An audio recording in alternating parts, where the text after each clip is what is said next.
Mi abuelo falleció hace 2 semanas. Después de sepultarlo, la familia se sentó en la sala de su casa y conversamos sobre los buenos recuerdos que teníamos con él. Todos los nietos recordaban las diferentes voces que imitaban cuando estaba leyendo historias, incluso si se trataba un artículo en el periódico. Mi abuelo nació en Polonia en 1929, tenía 14 años cuando su familia fue capturada y trasladada a Auschwitz-Birkenau por el régimen nazi. A los nietos jamás llegó a contarnos cómo había sido su vida en el campo de concentración. Pero tampoco se lo preguntamos. Por lo que sé, tuvo 2 hermanas más pequeñas y un hermano menor, también 3 hermanas y 2 hermanos mayores. Los 3 más pequeños murieron apenas llegaron al campo. Durante la estadía en ese lugar la familia se descompuso. Él jamás volvió a ver a 2 de sus hermanas mayores, que murieron a las pocas semanas allí dentro. Su madre también murió al poco tiempo de haber llegado. Mi abuelo y lo que quedó de su familia vieron la libertad en 1945, cuando él ya tenía 16 años. Sufrió de estrés postraumático severo durante el resto de su vida. Conoció a mi abuela casi al cumplir los 30 cuando se mudó a los Estados Unidos donde se casó e inició una familia. Mi abuelo parecía un tipo muy normal. Nunca fue senil, incluso en sus últimos años de vida. A sus 60 años ya no sufría más del estrés provocado por aquellos años de guerra, y con esto me refiero a que ya no despertaba en el medio de la noche gritando, había suprimido el miedo a los espacios pequeños y no entraba en un estado catatónico cada vez que veía una bandera nazi.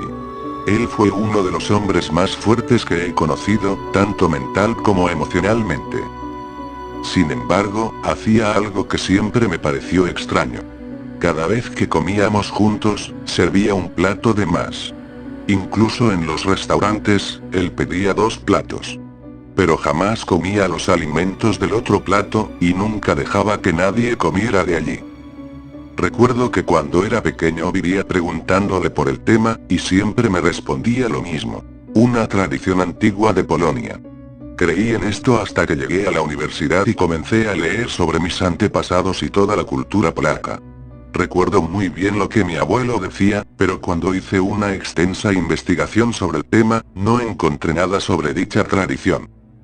Por eso, cuando estábamos todos reunidos conversando el recuerdo de mi abuelo, decidí que era un buen momento para intentar comprender por qué hacía aquello del plato. Saqué el tema de discusión y todos opinaron hasta que le preguntamos a la abuela si sabía las razones de esto. Lo dudó un momento, pero entonces empezó a hablar.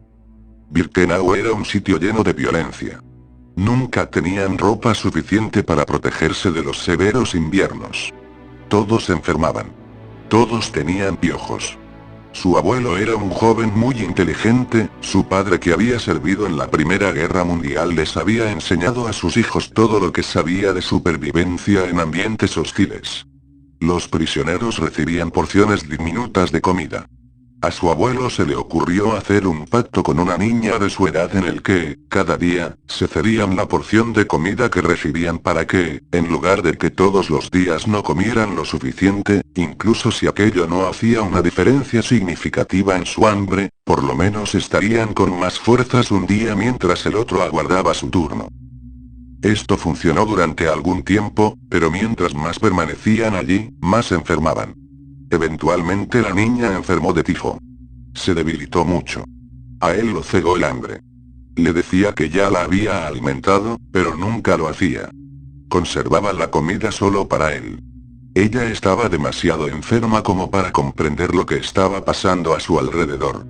Y finalmente la joven murió. A los pocos días los prisioneros fueron liberados de los campos. Nos quedamos sin palabras, sentados con extrema incredulidad hasta que mi abuela volvió a hablar.